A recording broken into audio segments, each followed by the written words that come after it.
decirles es que en Puerto Rico se están dando unos procesos muy interesantes. Algunos son muy positivos, otros son muy negativos. Pero todo esto se está dando en un contexto de un ataque brutal en contra de las condiciones de trabajo de nuestra gente. Por lo tanto, se ha abierto todo un periodo donde existe una posibilidad real de que sectores básicamente vinculados a la lucha por el socialismo, a la lucha por reivindicaciones democráticas que pueden ser ambientales, la lucha contra el gasoducto, en algunos sitios el rescate de tierra, se pueda unir es decir, que pueda fusionarse nuevamente con la lucha por la independencia de Puerto Rico. La realidad es que en los años 80 y 90, si bien hubo en los años finales de los 60 y en los 70 hubo una integración de ambas luchas, que de hecho fortaleció el movimiento a unos niveles insospechados, igualmente es cierto que entre los años 80 y 90 se vuelve a dar una gran separación y eso debilita y debilitó los procesos del movimiento revolucionario y del movimiento independentista en Puerto Rico. Sin embargo, este proceso que se está dando en la isla en estos momentos es un proceso que todavía no ha llegado a su máxima expresión. Personas que eran dirigentes socialistas hoy son aliados del patrono. Personas que eran independentistas hoy son los lamebotas del imperialismo. Y personas nuevas van surgiendo. Y esto es importante porque hay veces que uno escucha personas que fueron compañeros nuestros. Y cuando tú los oyes, voy a darle un ejemplo. Los maestros decidieron hacer una huelga para darse a respetar por los abusos de la administración de Aníbal Acevedo Vilá, que quería privatizar las escuelas. Y fueron muchos los exmiembros del PCP que apoyaron a Aníbal Acevedo Vilá para que se odiaran los maestros. Fueron compañeros nuestros hace muchos años, pero no podemos confundirnos, ya no lo son. Pero eso no significa que haya desaparecido el movimiento. El movimiento va cogiendo nuevas formas y hay nuevos líderes, como Jan Camilo, emergiendo, no solamente en la universidad, sino también en otros sitios. En el caso nuestro, yo soy miembro del Movimiento Socialista de Trabajadores y quizás nuestras 3 áreas de fortaleza principales es la lucha en la universidad, la lucha en el magisterio. Es evidente que muchos estudiantes llegan a nuestras escuelas y la lucha que damos en las escuelas ayuda a que los estudiantes vayan allá más preparados.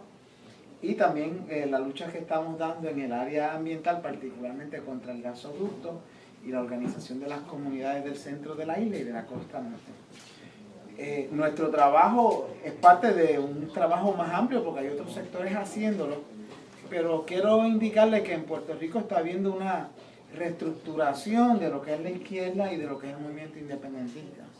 Aún dentro de organizaciones tradicionales como es el MIN, hay compañeros que están en un lado y hay otros que están en el otro extremo. Hay unos que están burocratizados y hay otros que están haciendo trabajo de base hombro con nosotros. Por lo tanto, tenemos que entender que hay una ofensiva brutal contra la clase obrera puertorriqueña y hay un nuevo resurgir de la lucha, pero hay nuevas personas, hay nuevos procesos dándose. Y no lo podemos ver como algo lineal, sino que hay una conformación nueva. El otro elemento que quería discutir es que en Puerto Rico, como parte de esa ofensiva, pues se ha estado dando un ataque brutal en torno a la Federación de Maestros. En ese ataque se han unido sectores de la burocracia sindical, gente que se comportan como el gobierno de México. Ustedes saben que el gobierno de México es bien solidario con Cuba, pero un indio no vale nada en México. Los matan sin chistar. Entonces, hay personas que son así, solidarios con una serie de cosas, pero cuando tú vas a hablar del centro de trabajo, están en el otro lado. Pues lo que quiero traerles es que en el caso nuestro, se está dando ahora mismo un ataque brutal hacia la federación que incluye sectores de la burocracia sindical. Y aclaro esto, voy a darle un ejemplo bien sencillo. La SIU trató de destruir a la federación, pero a la misma vez que la SIU trató de destruir a la federación en Puerto Rico, hubo locales de la SIU en la costa oeste que aprobaron resoluciones de apoyo a la federación, y eso es motivo para hacer un trustee, para hacer para que la nacional se apodere de la local. Sí. Y se arriesgaron por nosotros sin conocernos. O sea, esto no es lineal. Hay gente buena en todos lados, pero hay una búsqueda de tratar de superar esas burocracias sindicales. En el caso nuestro, repito de nuevo, es un ataque que incluye sectores de esa burocracia sindical, incluye sectores de lo que fue el movimiento independentista, sectores que eran independentistas y que ahora están con el Partido Popular lamiéndole las botas, sectores internos que operan como agentes de sabotaje interno. Y eso lo conocimos nosotros también en Nueva York. Frankie dijo esto de aquella y ella está con aquel y este es amante del otro y el otro.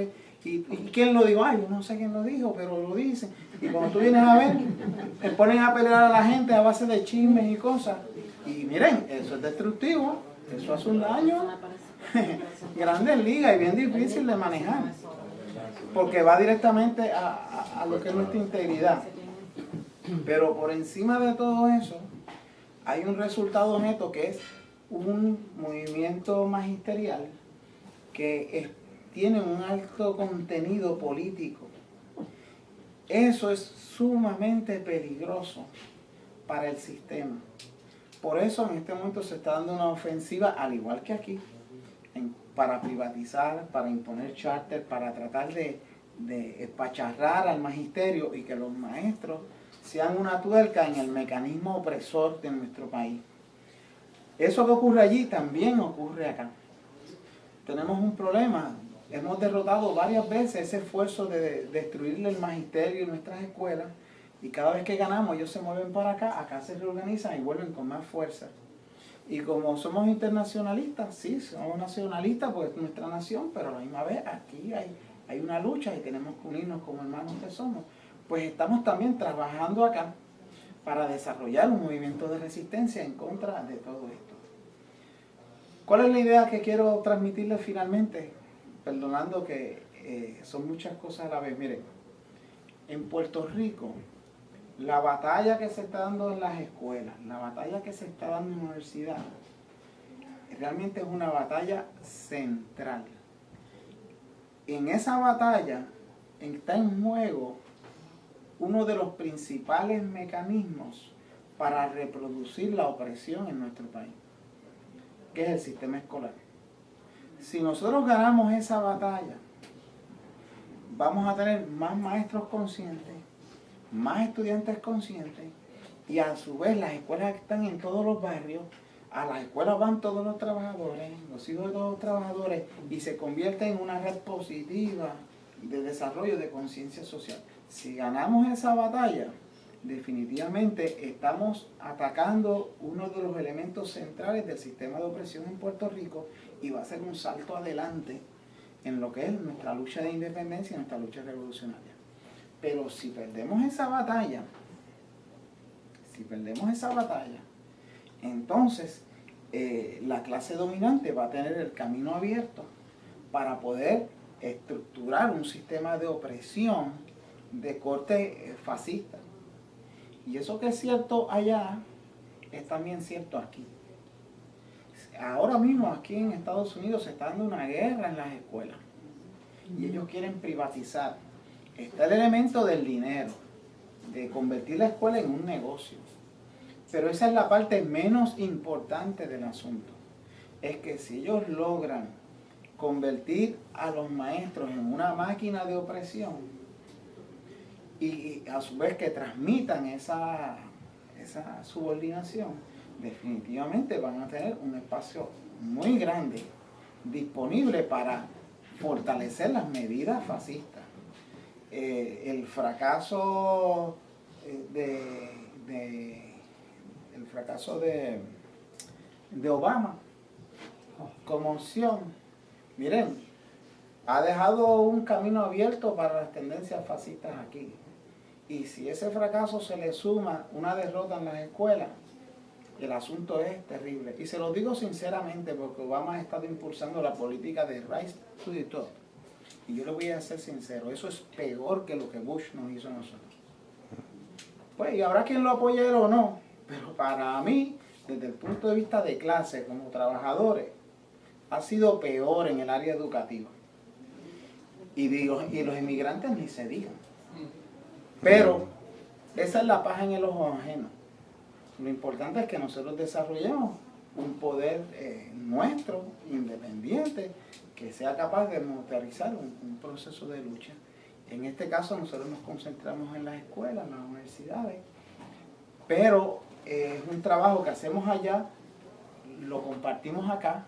Acá están pasando otro montón de cosas muy buenas y defendiendo nuestra nación, pero con la solidaridad del internacionalismo siempre, pues poder generar esos intercambios. Y lo que quiero transmitirles es que si uno lo mira de lejos, quizás uno dice, diablo, en Puerto Rico no está pasando nada. Pero miren, el 26 de agosto pasado, 30,000 maestros se fueron a un paro, a una huelga de un día. 13,000 empleados que no eran maestros y que sus uniones querían que no se movieran, se movieron también. Pero hay un trabajo bien grande por hacer. Y por último, las cosas no se ven, pero también hay que entender que en Puerto Rico hemos vivido en los últimos 2 años un desastre en el movimiento obrero.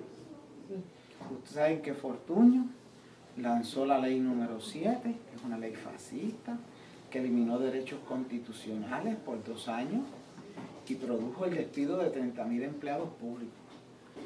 El liderato burocrático de esas uniones llamó a la lucha. Hubo un 15 de octubre del 2009. Más o menos 100,000 trabajadores se lanzaron a la calle. Querían defender su empleo. Querían luchar. Y cuando ese liderato burocrático que los llamó allí los vio, en vez de alegrarse, se asustaron.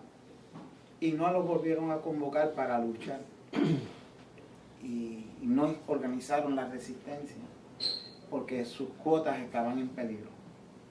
30,000 fueron despedidos, pero muchos de los que no fueron despedidos, sus condiciones de trabajo están en el piso. Muchos perdieron sus permanencias. El daño es mucho más de 30,000. Fácilmente pueden haber más de 60,000 trabajadores impactados directamente. Y eso ha producido una desmoralización que nos ha dado mucho trabajo tratar de recuperar. Los estudiantes con su lucha nos han ayudado un montón para el ánimo, porque la gente perdió la fe. Estamos recomponiéndonos de eso. Ha sido un proceso bien duro, pero a la misma vez le digo bien alentador, porque sí están pasando muchas cosas. Sí hay una gente nueva, sí hay un deseo, se está peleando de verdad. Pero nos va a tomar tiempo en lo que eso llega a un nivel más grande. Y en ese camino debemos estar tocando base aquí, porque la lucha que estamos dando allá en contra de estas medidas fascistas también se está dando acá, quizás de otra manera, con otras debilidades, pero en todo lo que podamos ayudar, hay que ayudar, y lo que aquí nos pueden ayudar para allá, pues igual, porque somos hermanos y hermanas. Sé que somos una comunidad boricua aquí, una comunidad puertorriqueña aquí, y para mí, de nuevo, es un honor estar dirigiendo a ustedes, y no voy a extender más, vamos a trabajar con las preguntas, las inquietudes, y nada, gracias. El movimiento estudiantil cree en que la gente se tiene que defender, el derecho a la autodefensa. Y las capuchas son parte de los mecanismos que los seres humanos tienen para poder defenderse. Los días en donde la gente no ha estado tapada, los han botado y los han arrestado. Los días en donde la gente se protege y toma los mecanismos necesarios para poder defenderse, los que han salido tranquilos son los policías. Los que han salido con algunos golpes han sido los policías y no los estudiantes. Los que han tenido que separarse y alejarse del movimiento que se está dando dentro de la universidad son ellos y no nosotros. Y hay mucho a veces lo que se dice y lo que se comenta sobre la gente que se encapucha, pero nosotros en el movimiento estudiantil creemos en la diversidad de métodos. Si se fijan, en un momento dado se hicieron unas cosas, en otro momento dado se determinó que la desobediencia civil iba a ser una táctica o un mecanismo en ese momento para poder cumplir con el proceso huelgario, y luego en otro momento se decidieron hacer otras cosas. O sea, que nosotros entendemos que ningún movimiento estudiantil o ningún movimiento social puede descartar algún método de lucha como parte de las herramientas que tiene a su disposición. Lo importante es tener la caja de herramientas y escoger la herramienta necesaria en el momento que uno entienda. Pero tienen que estar todas ahí. Tú no puedes entrar a una pelea con una mano amarrada, porque sabes que tienes una limitación. Pues en el movimiento estudiantil entendemos que para poder cumplir con muchos de los objetivos que nos trazamos, hay que recurrir a cosas que quizás no son muy bien vistas o muy simpáticas para alguna gente, pero que son indispensables para garantizar la ejecución de unas cosas. O cuando entramos a un salón y estamos en huelga y hay un grupo de personas que no quieren salir, ¿cómo vamos a garantizar que la huelga se haga? Si tú le dices a una persona, mira, la asamblea de estudiantes aprobó un voto de huelga mayoritariamente. No, es que estamos cogiendo clases. Y tú sigues insistiendo y sigues. ¿Cómo vamos a hacer que la huelga sea posible? Pues, o sea, hay veces que el movimiento tiene que recurrir a cosas que son un poco coercitivas o que no son muy bien vistas para mucha gente, para garantizar que ese mecanismo que la gente en asamblea discutió, debatió la sociedad y que eligió democráticamente, se pueda realizar. Y en parte por eso es que se han visto muchas cosas que han pasado. Ahora bien, tampoco pongamos a los movimientos sociales como en un estado de perfección. Todo el mundo, hay errores que se cometen y hay cosas que a veces no salen como uno quisiera, pero no se puede entonces pretender que porque se metió un poco la patita aquí, se descarte el resto de las cosas que han pasado. Porque a veces cuando se comete un error pequeño lo quieren poner asá. Mira, y uno tiene que ser humilde, pues a veces las cosas no salen como uno quisiera. ¿Y qué pasa? El mundo no va a dejar de dar vueltas, no vamos a dejar de luchar. Y de que hayan infiltrado, posiblemente si el movimiento estudiantil ha estado dando la batalla en la primera línea de fuego contra las políticas neoliberales de Fortuny. Pero eso son cosas que los movimientos sociales tienen que tener presente que van a ocurrir. Por eso la importancia de que la gente se organice y que la gente pueda tener intercambio en las experiencias sobre cómo uno tomar unas medidas para garantizar que la gente siga luchando a pesar de la represión, porque la represión va a estar ahí. Esa variable nosotros no la controlamos. El Estado va a buscar la forma de detener que la gente se levanta a cambiar las cosas. Pero nosotros tenemos que reconocer que eso es un dado y que eso va a estar presente, y si nosotros queremos trascender y seguir avanzando, la gente tiene que prepararse y tomar las medidas necesarias para garantizar que la lucha se dé a pesar de que nos están tratando de reprimir con infiltrados, con agentes, con la policía y con todos los medios que hemos visto. Imagínense que estuviéramos en el 70. Lo que iba a decir un periodista como Dávila, que es un compañero, que es una buena persona, yo le tengo mucho aprecio, hubiera sido una cosa. Pero entre los años 80 y 90 se generó una tendencia a decir de que cuanta cosa había era por infiltración. Y nosotros sabemos que hicimos un montón de cosas. Algunas nos quedaron bien, otras regular. Unas nos cogieron y otras no. Pero no todo era que era infiltración. En este caso particular, en esa época se generó una, que yo creo que la reproduce, que es para tratar de ayudar al movimiento. Como se ve mal que se hayan roto las guaguas, al hospital de una guagua, pues vamos a decir que son infiltrados. Yo creo que tratando de hacernos un favor nos hacen daño. Los estudiantes saben quién es quién allí y los que tienen capucha, todos ellos saben quiénes son. Y cuando llega alguien que llega con capucha, que no, ese no es, y lo paran en seco, porque se ha dado. Pero como bien decía él, a veces se han cometido algunos errores, pero la realidad es que sin esa línea de defensa o colegios participaron del proceso huelgario y en esta ocasión no. Y eso es una pregunta que mucha gente se ha hecho, porque hace unos meses eran 10 recintos en huelga y ahora era Río Piedras nada más. Yo creo que son varias las explicaciones, pero la principal me parece, o la razón principal es Primero, en Río Piedras existe evidentemente una historia y una cultura de lucha estudiantil y de organizaciones políticas mucho más rica que la que existe en otros recintos. Otros recintos jamás habían hecho posiblemente un paro. El mero hecho de que a nosotros nos sorprendía en aquel momento que un recinto se estuviese uniendo al proceso huelgario.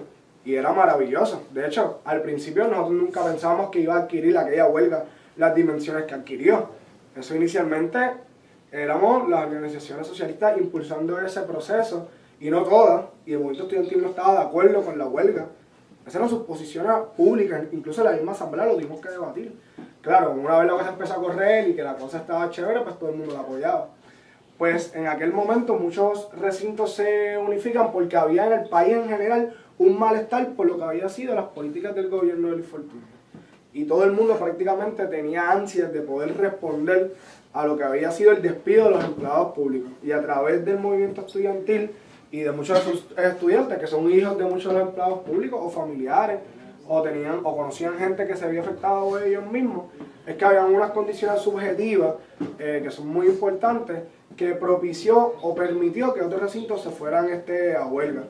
Ahora bien, no podemos idealizar lo que eran otros recintos. En un momento dado, había recintos donde habían 3 personas. O sea, tampoco tapemos el cielo con la mano.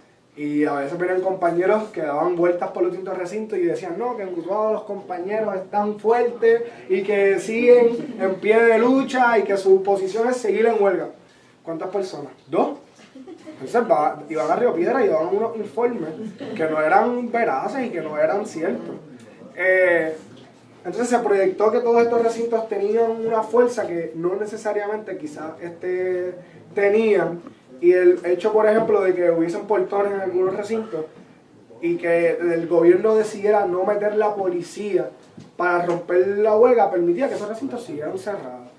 En este proceso hubo intentos de que otros recintos se fueran a la huelga, pero las condiciones cambiaron diametralmente distintas, cambiaron significativamente cuando el gobierno y la administración del gobierno PNP en la universidad estaba más consolidada. Había mayor uniformidad. En aquel momento había una transición. Todavía habían elementos de la administración popular dentro de la universidad y todavía no llevaban mucho tiempo.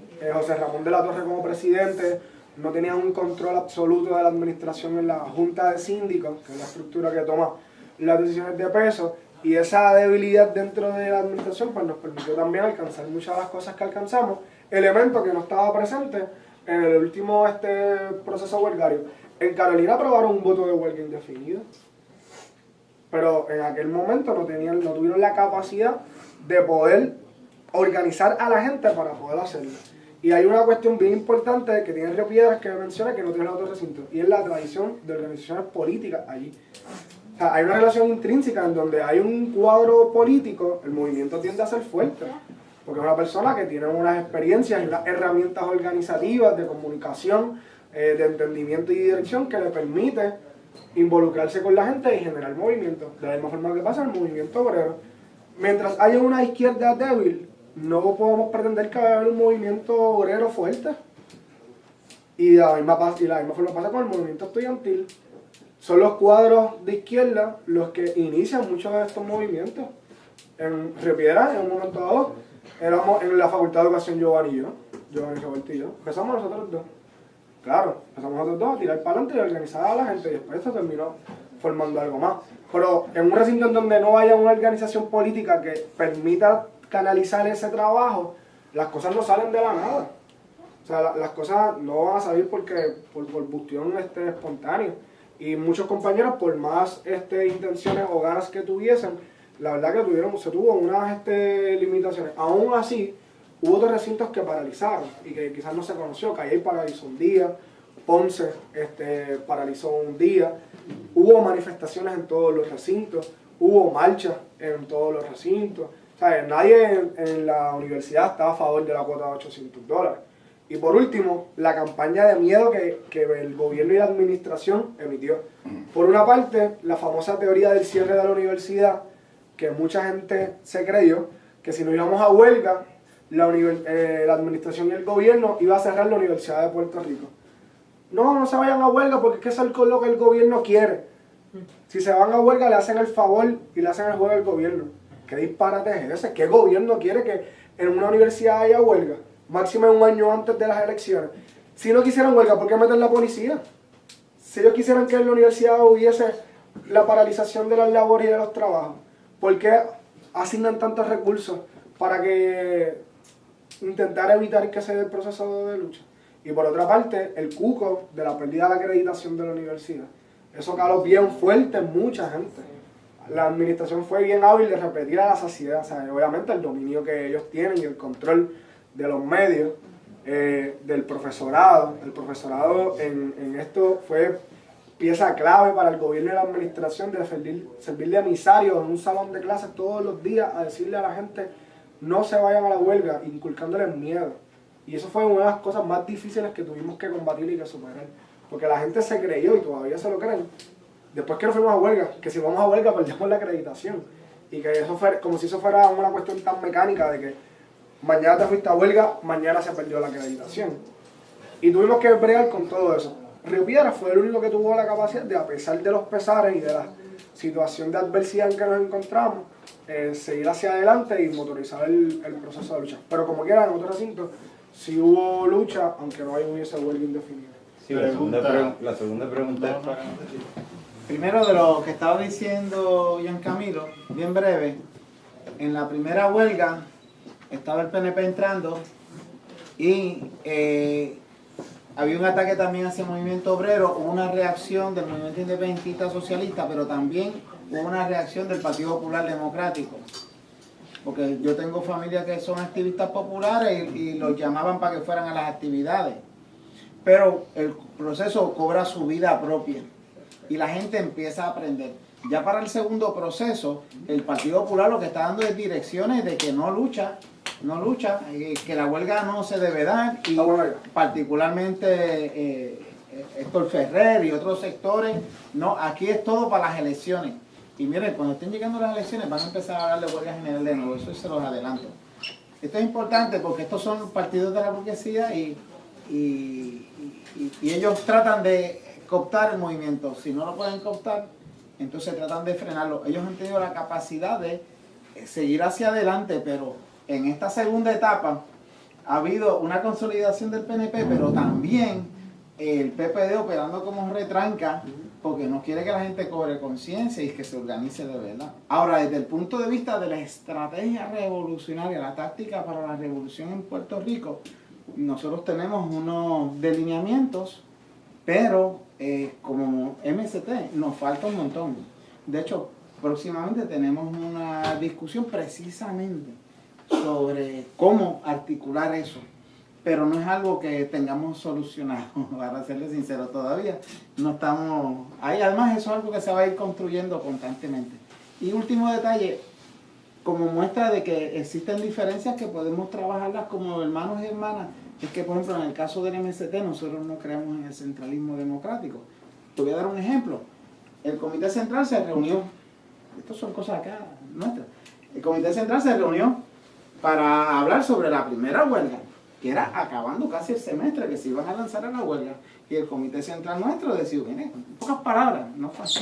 Ustedes están locos, muchachos, ¿cómo tú vas a hacer eso acabando un semestre? Y tuvimos una discusión con los compañeros, el Comité Central tuvo una discusión con los compañeros. Le dimos los criterios, le dimos las opiniones, le dimos las experiencias históricas, y ellos, como Unión de Juventudes Socialistas, dijeron, todo eso está chévere, pero nosotros creemos que ese es el momento para tirar. Y que nosotros les dijimos, bueno, no estamos de acuerdo, pero ustedes son los que se van a jugar el pellejo, ustedes conocen su realidad, metan mano, nosotros los apoyamos. Y mira, tenían razón ellos. La segunda huelga, nuestro Comité Central se reunió, y por lo menos yo creo que la mayoría tampoco estaba de acuerdo con ellos. Pero nosotros entendemos que hay una autonomía local. Nosotros somos una organización donde la autonomía, la dirección no determina lo que va a hacer el grupo particular de base. Le damos criterios, le transferimos experiencia, pero ellos son los que van a decidir en última instancia. Y además, para colmo de complejidades, nosotros garantizamos el derecho de los grupos de oposición a existir y a organizarse. O sea, en ese sentido, hay distintas corrientes dentro del movimiento socialista. No quiere decir que la de nosotros sea la correcta, es simplemente la nuestra, otros tienen otra. Pero eso es otro debate mucho más grande que el que estamos viendo. Imagínate cuando nosotros estábamos ahí, no recibiendo los golpes o cuando nos estaban arrestando, sino cuando estábamos al otro lado de cuando se estaba haciendo la desobediencia civil, que están las personas sentadas aquí, por ejemplo, hay una línea de fuerza de choque aquí y otra acá, los manifestantes que no están sentados, están al otro lado, tratando de darle apoyo a las personas que están arrastrando y que están cogiendo por el cuello. No hay peor cosa que el sentido de impotencia, por lo menos para mí. El uno no poder hacer algo sobre algo que esté incorrecto o algún abuso que están cometiendo, esa sensación es horrible. Y la gente gritando, y la gente, tú viendo compañeros, incluso familiares, seres que uno estima y quiere mucho, recibir ese trato, definitivamente que es un golpe muy fuerte, particularmente para aquellos de nosotros que sí creemos en que la gente se defienda por los medios que entienda necesarios y que si en ocasiones tiene que recurrir a la violencia, que también recurra a la misma. Porque es legítimo que se utilice contra personas que están siendo violentas contra uno. Pero en ese momento, que son los visuales que tú estás describiendo, la decisión del movimiento fue recurrir a la desobediencia civil para cumplir con los objetivos de la huelga. Y se podía estar de acuerdo o no, se podía, pero fue producto de una discusión, de un debate, de un proceso de participación de la gente, que en ese momento, y recalco mucho porque fue en ese momento, no es que eso fue lo que prevaleció. Estos videos no recogen todo lo que ha sido la huelga. A mí me gustaría que hubiese un video de cuando la respuesta de nosotros no es pasando la manita a los policías. Ahí se le lanzaron guardias a los policías, ahí se les dieron a los policías, ahí se hicieron muchísimas cosas en defensa precisamente del movimiento de nosotros. Pero en ese momento se entendió que eso es lo que se iba a hacer. Y amerita una disciplina increíble el que la gente no pueda o no intervenga con alguien que está atravesando esa situación. Pero te digo una cosa, eso llegó a un límite.